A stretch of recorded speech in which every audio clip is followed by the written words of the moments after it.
बच्चों, कैसे हैं आप लोग। हम उम्मीद करते हैं कि आप अच्छे होंगे, दुरुस्त होंगे, घर पे पढ़ाई कर रहे होंगे और क्लास 10th का तैयारी बहुत मजे से आप स्टार्ट कर दिए होंगे। तो आपके इस तैयारी में हम आपको गणित के परीक्षा में सफल बनाने के लिए मैं अपने शीर्ष युक्तियों और तरकीबों को आपसे साझा करने जा रहा हूं, जो हमें उम्मीद है कि आप लोग अच्छे से देखिएगा और इसका रिप्लाई कीजिएगा। और जिस टॉपिक पर आपको प्रॉब्लम हो उस टॉपिक में आप जो है कमेंट कीजिए, उस टॉपिक का वीडियो मैं आपको बना कर दूंगा। अब यहाँ पर आ रहा है क्लास 10th ट्रिगोनोमेट्री, त्रिकोणमिति क्लास 10th बिहार बोर्ड परीक्षा 2026 एक्सरसाइज 8.1। यहाँ पर पहला क्वेश्चन है आपका, त्रिभुज एबीसी में जिसका कोण बी समकोण है, A B 24 centimetre, B C 7 centimetre है, तो निम्नलिखित का मान ज्ञात करें। पहला नंबर क्वेश्चन इसमें आ रहा है साइन ए और कॉस ए का मान ज्ञात करना है आपको। फिर यहाँ पर कह रहा है साइन सी और कॉस सी का मान ज्ञात करना है। अब यहाँ पर हमने क्या किया, ऑलरेडी पहले से एक त्रिभुज बना के रखा है जो समकोण त्रिभुज है। क्वेश्चन में आपको कह रहा है कोण बी आपका क्या है, 90 डिग्री है, और ए आपका, फिर ये आपका सी रहा। अब आप जानते हो कि इसमें ए बी का जो वैल्यू है वो कितना दे रखा है, 24 सेंटीमीटर। बी सी का वैल्यू जो है आपका 7 सेंटीमीटर है। तो अब आपको निकालना है ए सी। तो यहां पर आप लिखोगे पाइथागोरस के प्रमेय से। क्या लिखोगे भाई मेरे, पाइथागोरस के प्रमेय से। जैसे ही आप लिखोगे यहां पर पाइथागोरस के प्रमेय से, पाइथागोरस के प्रमेय से, तो आप यहां पर हो जाएगा A C square is equal to B C square plus A B square. अब यहां पर क्या करना है, ए सी तो हमें पता नहीं है, बी सी हमको पता है, तो यहां पर हम लिख लेंगे ए C square, B C square का वैल्यू, बी सी का वैल्यू आपका कितना है, हमने बी सी का वैल्यू 7 सेंटीमीटर रखा है, तो 7 का स्क्वायर कर लो। ए बी का वैल्यू हमने 24 सेंटीमीटर रखा है, तो 24 का स्क्वायर कर लो। फिर आप यहां से आ जाइए, यहां से आपको क्या करना है, ए सी स्क्वायर ले लेना है। बी सी का वैल्यू आपने 7 लिया था, तो 7 का स्क्वायर कितना हो जाता है, 49 हो जाता है।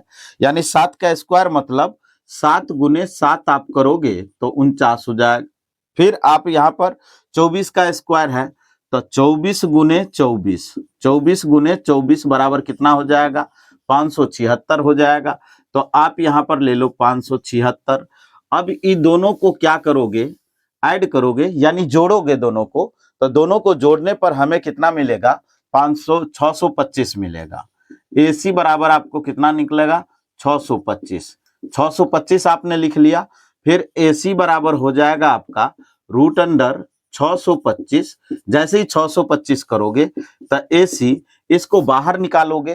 तो बाहर निकालने के जो तरीके हैं, इसका हम क्या करेंगे, अभाज्य गुणनखंड करेंगे।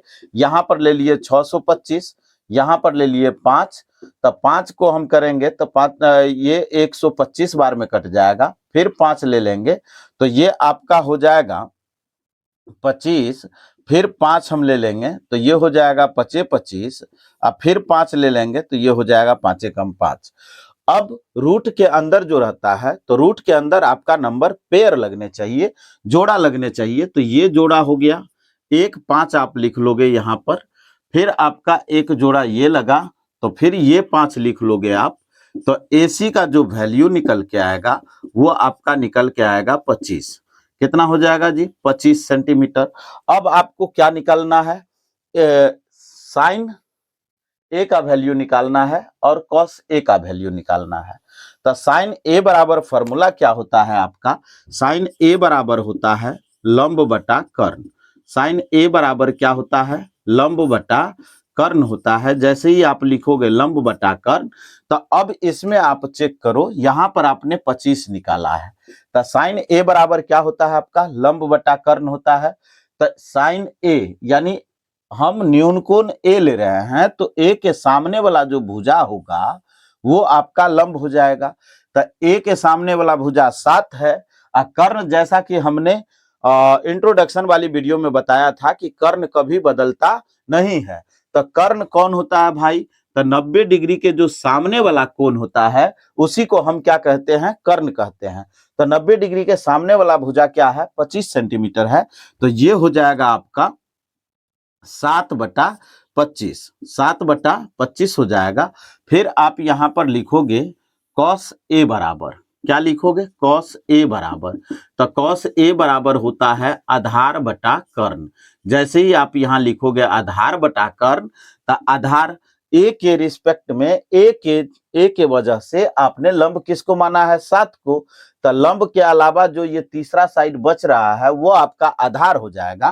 तो आधार बराबर हो जाएगा 24, अब बट्टा कितना हो जाएगा भाई? 25 हो जाएगा। अब आपको दूसरे नंबर क्वेश्चन में क्या करना है? साइन सी लेना है। तो साइन सी आप लोगे, तो साइन सी का फॉर्मूला वही, आपको क्या करना है? लंब बटा कर्ण करना है, लंब बटा कर्ण करना है। और आपको पता है कि साइन सी का जो सामने वाला भुजा है उसको हम क्या कहते हैं? लंब कहते हैं। तो सी जो ये है, तो सी के सामने वाला भुजा ये ए बी हो जा रहा है। तो ए बी बराबर कितना है? 24 है। तो लंब का मान कितना हो जाएगा? 24 हो जाएगा। तो आप यहां पर लिखोगे 24 सेंटीमीटर, 24 बटा कर्ण। तो कर्ण कितना हो जाएगा? यानी 90 डिग्री के सामने वाले भुजा को हम क्या कहते हैं? कर्ण कहते हैं। तो ये हो जाएगा 24/25। अब आपको क्या लिखना है? कॉस सी लिखना है। तो कॉस सी आप यहां ले लीजिए और ये हो जाएगा आधार बटा कर्ण। जैसे ही आप लिखोगे आधार बटा कर्ण, तो आपको पता है, क्या पता है भाई? कि आधार जो है, जैसे हमने सी के बदले, सी के लिए आधार का लंब कौन हुआ था मेरा? 24 हुआ था। तो सी के लिए आधार कौन हो जाएगा? 7 हो जाएगा। तो आप यहां पर 7 ले लोगे। और कर्ण जैसा कि आपको पता है कि कर्ण बदलता नहीं, तो कर्ण 90 डिग्री के सामने वाला भुजा 25 हो जाएगा। इतना आसान क्वेश्चन है। चलिए आकृति 8.13 में tan p minus cot r का मान ज्ञात कीजिए। अब इसमें क्या करना है? वैसा ही सेम फील लाना है भाई, सेम क्वेश्चन कि पाइथागोरस प्रमेय तो आपको यूज करना ही होगा। और जैसा कि बताया गया था आपको, ट्रिगोनोमेट्री यानी त्रिकोणमिति समकोण के बिना अधूरा रहता है, समकोण त्रिभुज के बिना। और समकोण त्रिभुज आपको प्रयोग करना ही पड़ेगा, जैसा कि ऑलरेडी इसमें क्वेश्चन में दे रखा है। ये समकोण त्रिभुज है, इसकी वैल्यू 12 सेंटीमीटर है और इसकी वैल्यू 13 सेंटीमीटर है। पाइथागोरस ने बताया था हमें कि बड़ी भुजा का वर्ग शेष दो छोटी भुजाओं के वर्गों के योग के बराबर होता है। तो इसमें बड़ी भुजा जो है आपका पी आर बराबर कितना है? 13 सेंटीमीटर है। और पी क्यू बराबर कितना है? 12 सेंटीमीटर है। तो क्यू आर हमें फाइंड करनी है। तो यहां पर लिखना है, हमको लिखना है, दिया गया है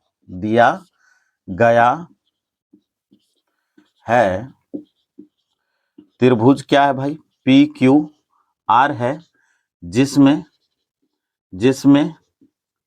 आपको एंगल कोण क्यू बराबर कितना है? 90 डिग्री है। पी क्यू बराबर कितना है जी? 12 सेंटीमीटर है। और पी आर बराबर कितना है? 13 सेंटीमीटर है। आपने 13 सेंटीमीटर ले लिया। अब आपको यहां पर करना क्या है, ये चीजें हमको देखनी है। यहां पर आपको क्या करना है कि पी आर बड़ी भुजा है, तो आप ले लीजिए पी आर का स्क्वायर बराबर पी क्यू का स्क्वायर प्लस क्यू आर का स्क्वायर आपने ले लिया। तो पी आर का वैल्यू जो भी है आपको निकालना किसका है? क्यू आर निकालना है। तो क्यू आर को आप एक साइड ही रख ले, क्यू आर स्क्वायर, और पी आर स्क्वायर की तरफ पी क्यू स्क्वायर को ले जाओ। तो ये हो जाएगा आपका P R square minus P Q square हो जाएगा। ठीक है जी। क्यू आर हमें पता नहीं है, लिख लेंगे Q R square. P R हमको पता है, तो पी आर हमको कितना है? 13 का स्क्वायर है, तो 13 स्क्वायर ले लिए। और माइनस पी क्यू का वैल्यू कितना है? 12 का स्क्वायर है, तो 12 स्क्वायर ले लिए। तो यहां पर हम ले लेंगे क्यू आर स्क्वायर बराबर 13 का स्क्वायर आपका 169 है। अब 12 का स्क्वायर कितना है जी? 144 है। ठीक है। अब आपको क्या करना है? यहां ले लीजिए, यहां पर आपको लिख लेना है क्यू आर स्क्वायर, ये वाला चीजें क्यू आर स्क्वायर 169 में से 144 को क्या करना है, घटाना है। तो यहां पर हो जाएगा 25। अब ये जो स्क्वायर है आप इसके तरफ 25 के तरफ ले जाओगे तो ये क्या हो जाएगा, रूट में चला जाएगा। तो क्यू आर बराबर क्या हो जाएगा, रूट में 25 हो जाएगा। जैसा कि हमने बताया था कि रूट के अंदर में है तो उसको क्या करना है, अभाज्य गुणनखंड निकालना है। तो 25 का अभाज्य गुणनखंड 5 गुने 5 हो जाता है और ये जोड़ा लग चुका है। जब जोड़ा लग चुका है तो क्या करोगे, बाहर निकालोगे। तो आप यहाँ पे बाहर निकाल लो, क्यू आर बराबर कितना हो जाएगा, 5 हो जाएगा। तो क्यू आर का वैल्यू 5 निकल के आ गया। अब क्वेश्चन में आपको क्या कह रहा है, 10p माइनस कॉट आर का मान ज्ञात कीजिए। तो यहां पर ले लीजिए 10p माइनस कॉट आर, ये दोनों चीजें रख लीजिए। 10p बराबर आपका क्या होता है, 10p बराबर होता है लंब बटा आधार। क्या होता है, लंब बटा आधार होता है। तो लंब बटा आधार हमने लिख लिया। और एक बात याद रखना है आपको, प्रीवियस क्वेश्चन में भी हमने बताया कि जो ट्रिगोनोमेट्री के साथ ट्रिगोनोमेट्रिक रेशियो यानी त्रिकोणमितीय अनुपात के साथ जो कोण रहता है उस कोण के सामने वाला जो भुजा होगा उसको हम क्या कहेंगे, लंब कहेंगे। और कर्ण आपका कभी बदलता नहीं है। जो 90 डिग्री के सामने वाले भुजा होते हैं उसी को हम क्या कहते हैं, कर्ण कहते हैं। उसी को हम क्या कहते हैं, कर्ण कहते हैं। तो लंब और आधार बदलने वाली चीजें हैं, ये बदलती रहेंगी। किसके आधार पे, कोण के आधार पे। ये कोण आपने ले लिया P, तो P के जो सामने वाला भुजा है ये लंब है, तो ये लंब हो जाएगा। और आधार इसको छोड़ करके ये वाला आधार हो जाएगा, 12 हो जाएगा। तो 10p बराबर क्या हो जाएगा आपका,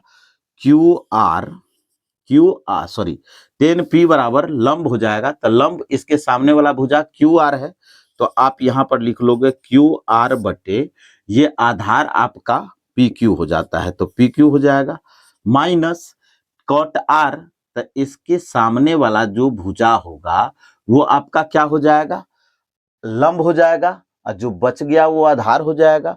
तो क्यू आर आपका आधार बन जा रहा है, क्योंकि आर के सामने वाला भुजा ये पी क्यू है और पी क्यू आपका क्या है, लंब है।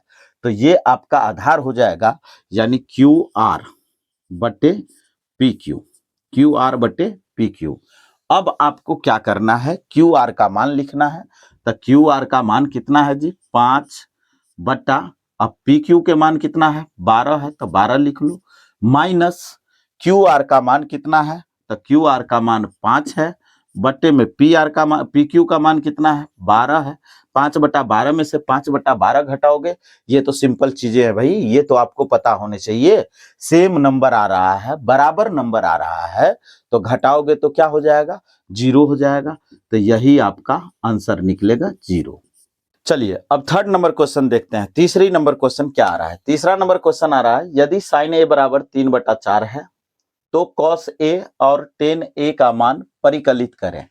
तो परिकलित से डरिएगा मत, परिकलित मतलब ही होता है ज्ञात करना या ज्ञात कीजिए, यही चीजें हैं। ज्ञात करना माना आपको बताना होगा कि टेन ए और कॉस ए का मान क्या होता है।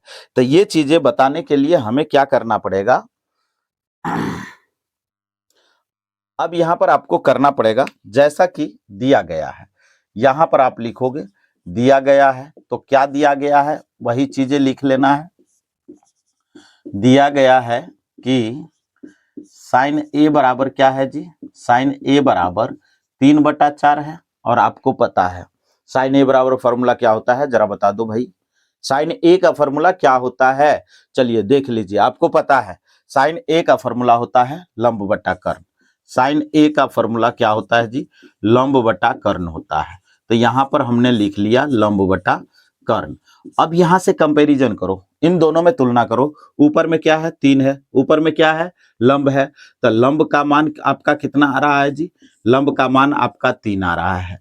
कर्ण का मान आपका कितना आ रहा है जी, कर्ण का मान आपका कितना आ रहा है जी, 4 आ रहा है। और आपको पता है आधार बराबर क्या होता है, आधार बराबर क्या होता है, आपने इंट्रोडक्शन वाली वीडियो में देखा था। आधार बराबर क्या होता है, कर्ण स्क्वायर माइनस लंब स्क्वायर रूट में। तो यहां पर आप रूट लिख लिया और यहां पर हो जाएगा कर्ण स्क्वायर माइनस लंब स्क्वायर, ठीक है। तो कर्ण स्क्वायर, यहाँ पर कर्ण की वैल्यू कितनी है 4 है, तो यहाँ पे 4 का स्क्वायर कर लो, माइनस ये कितना है जी 3 का स्क्वायर है, 3 का स्क्वायर कर लो। अब आपको क्या करना है 4 का स्क्वायर, तो 4 का आधार लिख लो पहले, आधार 4 का स्क्वायर करना है आपको, तो 4 का स्क्वायर कितना हो जाएगा 16 हो जाएगा, और 3 का स्क्वायर कितना हो जाएगा -9 हो जाएगा। 16 में से 9 घटाओगे, अब ये कहो कि ये नहीं आता सर, ये तो बिल्कुल आसान है भाई, 16 में से 9 घटाओगे तो 7 हो जाएगा, तो रूट में आएगा 7। अब आपको पता है कि रूट से 7 बाहर नहीं निकलता, जब रूट से 7 बाहर नहीं निकलता तो रूट 7 ही रहने दो। कॉस ए बराबर क्या होता है, आधार बटा कर्ण होता है। कॉस ए बराबर क्या होता है जी, आधार बटा कर्ण होता है। तो आधार आपने निकाल रखा है, आधार बराबर कितना निकाला है आपने, √7 निकाला है, तो √7 कर लो। कर्ण आपका कितना है, ऑलरेडी पड़ा हुआ है पहले से, तो 4 है, तो ये 4 लिख लो। अब आपको क्या करना है, tan A लिखना है, तो tan A बराबर क्या होता है जी, tan A बराबर होता है लंब बटा आधार। tan A बराबर क्या होता है, लंब बटा आधार होता है। अब तो देख लो, लंब इसमें तो आसानी से कहीं ना कहीं दे रखा होगा, 3 है, तो यहाँ पर 3 लिख लो। आधार बराबर कितना है, √7 है, तो √7 रख लीजिए। बहुत ही आसान क्वेश्चन है, घबराना नहीं है, एकदम लाइन बाय लाइन वीडियो देखना है, और जिस टॉपिक में आपको लगे कि ये बहुत टफ है, आप उस टॉपिक का नाम लिख दो कमेंट में, फिर मैं गर्दा उड़ा के दिखाऊंगा आपको, और आपको भी आसान लगेगा, बहुत आसानी से बनाओगे, घबराना नहीं है, बिल्कुल आसान चैप्टर है, और आसान है, सारी चीजें आसान है, लेकिन 1 बाय 1 करके हमें पढ़ना होगा, पढ़ेंगे तो ही आसान होगा, नहीं पढ़िएगा तो बिल्कुल टफ लगेगा आपको। तो टफ नहीं है, आसान है बेटा, रोज के रोज पढ़ना है हमें, और आपको रोज वीडियो देखने हैं, कमेंट में लिखने हैं कि कौन सा टॉपिक आपका टफ आ रहा है, कौन सा टॉपिक आपको समझ में नहीं आ रहा है, उनको आप चलिए, तो 4 नंबर क्वेश्चन आपके सामने आ गया है। 4 नंबर क्वेश्चन कह रहा है यदि 15 cot A बराबर 8 है, तो साइन ए और सेक ए का मान ज्ञात कीजिए। बहुत ही आसान क्वेश्चन है। इस क्वेश्चन को आप क्या करोगे, यहां पर वही बातें लिखनी है भाई, दिया गया है, क्या दिया गया है आपको, यहां पे लिख लो, दिया गया है कि 15 cot A बराबर आपका क्या है जी 8 है। तो अब आपको देखो, 15 और cot A के बीच गुना का संबंध है, किसका संबंध है, गुना का संबंध है। ये 15 को जैसे ही आप इधर ले जाओगे तो इसका जो गुना होगा वो भाग में बदल जाएगा, किस चीज में बदलेगा, भाग में बदलेगा। तो आप भाग कर दो, तो यहां पर हो जाएगा cot A बराबर 8/15, ठीक है जी। cot A बराबर फॉर्मूला आपको पता है, cot A बराबर फॉर्मूला आपको पता है, आधार बटा लंब होता है, आधार बटा लंब होता है। तो आधार आपका ऊपर में है, तो देखो ऊपर में क्या है 8 है, तो आप लिख लो 8। लंब आपका कहाँ है, लंब नीचे में है, तो नीचे में क्या है 15 है, तो 15 लिख लो। अब आपको फॉर्मूला पता है कर्ण बराबर क्या होता है, तो यहां पर लिखोगे कर्ण बराबर रूट में हो जाएगा लंब स्क्वायर प्लस आधार स्क्वायर, लंब स्क्वायर प्लस आधार स्क्वायर। तो लंब आपका कितना है जी, लंब आपका 15 है, तो 15 का स्क्वायर कर लो, 15 का स्क्वायर कर लो। आधार आपका कितना है जी 8 है, तो 8 का स्क्वायर कर लो। अब आपको पता है, अब आपको क्या पता है, 15 को 15 से गुना करोगे तो 225 होगा। यहां पर देख लो, 15 को 15 से गुना कर लो, 15 15 पचे 75, तो 75 के 5 लिख लो, 7 बचेगा हासिल, तो 15 कम 15, 15 7 22 हो जाएगा, यानी 225 हो जाएगा। तो ये कर्ण बराबर आपका हो जाएगा, कर्ण बराबर आपका हो जाएगा 225, और फिर प्लस है, तो ये हो जाएगा प्लस 8 8 64। तो आप क्या करोगे, ऐसे करके जोड़ दिया आपने, क्या किया आपने, रूट के अंदर रख दिया, और इन दोनों को आप जोड़ोगे, तो जोड़ोगे तो क्या आएगा भाई, यहां पर हमने कर दिया 5 और 4 9 हो जाएगा, 6 और 2 8 हो जाएगा, और ये 2 हो जाएगा। अब 289 है, तो 289 को आप अभाज्य गुणनखंड करोगे, तो यहां पर आ जाएगा 17 17 17 289 हो जाएगा। यानी 17 का जोड़ा लग रहा है, तो यानी ये बाहर निकल जाएगा। 17 को जैसे ही जोड़ा लगेगा तो ये बाहर आ जाएगा। तो कर्ण बराबर आपका कितना हो जाएगा? 17 हो जाएगा। साइन ए बराबर फॉर्मूला क्या होता है आप लिख लो। साइन ए बराबर हो जाता है लंब बटा कर्ण। क्या हो जाता है बेटा? लंब बटा कर्ण हो जाता है। तो लंब आपका कितना है? लंब आपका कितना है? 15 है। तो ये हो जाएगा 15 बटा 17। और सेक ए, सेक ए आप लिख लो। सेक ए बराबर क्या होता है? कर्ण बटा आधार होता है, जैसा कि आपको पता है। कॉस का क्या होता है? आधार बटा कर्ण होता है। और कॉस का उल्टा क्या होता है? कर्ण बटा आधार होता है। तो ये सेक हो जाएगा, और सेक का फॉर्मूला कर्ण बटा आधार होगा। तो कर्ण बराबर कितना है जी? 17 है। आधार बराबर कितना है जी आपका? आधार बराबर आपका 8 है। तो ये हो जाएगा 8। अब देखिए 5 नंबर क्वेश्चन क्या कह रहा है। 5 नंबर क्वेश्चन कह रहा है यदि सेक थीटा बराबर 13/12 हो तो अन्य सभी त्रिकोणमितीय अनुपात परिकलित कीजिए। तो इसमें सेक थीटा बराबर आपको पता है। यहां पर डायरेक्ट आपको क्या लिखना है? दिया गया है। क्या दिया गया है भाई मेरे? दिया गया है सेक थीटा बराबर 13/12। ठीक है। तो सेक थीटा बराबर फॉर्मूला आपको पता है क्या होता है? कर्ण बटा आधार होता है। कर्ण बटा आधार होता है। आप देखोगे इसमें कि कर्ण ऊपर में है, आधार नीचे में है। तो कर्ण का मान आपका कितना आ जाएगा जी? 13 आ जाएगा। कर्ण का मान 13 आ जाएगा और आधार का मान 12 आ जाएगा। तो लंब बराबर निकालना है। तो लंब बराबर आपका फॉर्मूला हो जाएगा रूट अंडर कर्ण स्क्वायर माइनस आधार स्क्वायर। कर्ण स्क्वायर माइनस आधार स्क्वायर हो जाएगा। अब कर्ण आपको देखना है, कर्ण कितना है? 13 है। तो यहां पर कर लो 13 का स्क्वायर माइनस 12 का स्क्वायर। तो 13 का जो स्क्वायर करोगे आप, तो 13 का स्क्वायर कितना हो जाएगा जी? 169 हो जाएगा। 12 का स्क्वायर जो होगा वो आपका 144 हो जाएगा। 13 का स्क्वायर का मतलब हुआ 13 को 13 में गुना करो। तो 13 को 13 में गुना करोगे तो 169 आएगा। अब 12 का स्क्वायर मतलब हुआ कि 12 का 12 में से गुना करो तो कितना हो जाएगा? 144 हो जाएगा। तो यहाँ पर घटाओगे तो आ जाएगा 25। बाहर निकालोगे तो 5 गुने 5 यानी बाहर 5 आएगा। अब कह रहा है सभी त्रिकोणमितीय अनुपात ज्ञात कीजिए। तो सभी त्रिकोणमितीय अनुपात यानी साइन थीटा हम पहले रखते हैं। तो लंब बटा कर्ण होता है। क्या होता है जी? लंब बटा कर्ण होता है। तो लंब का मान आपका निकल चुका है कितना? 5। तो यहां पर रख देंगे 5/13। अब आपका हो जाता है कॉस थीटा। तो कॉस थीटा बराबर क्या होता है जी? आधार बटा कर्ण होता है। आधार बटा कर्ण होता है। तो आधार बराबर आपका कितना है?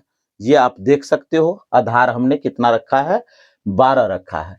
तो यहां पर हो जाएगा 12/13। अब साइन लिख लिया, कॉसली लिख लिया, तो 10 आपको लिखना होगा। टेन थीटा बराबर क्या होता है जी? लंब बटा आधार होता है जी। लंब बटा आधार होता है। तो लंब का मान कितना है आप देख सकते हो? 5/5 है। आधार का मान 12 था तो 5/12 हो जाएगा। अब साइन का उल्टा क्या होता है जी? कॉसेक थीटा होता है। तो कॉसेक थीटा बराबर क्या होता है? कॉसेक थीटा बराबर क्या होता है? इसका उल्टा हो जाएगा जी। तो 13/5 हो जाएगा। 10 का उल्टा क्या हो जाएगा जी? तो कॉट हो जाएगा। कॉट थीटा बराबर क्या हो जाएगा? तो 12/5 हो जाएगा। यहां पर लिख लिया हमने 12/5। यही सब है आज के लिए बेटा। धन्यवाद। आज के लिए इतना ही बहुत है। Thank you.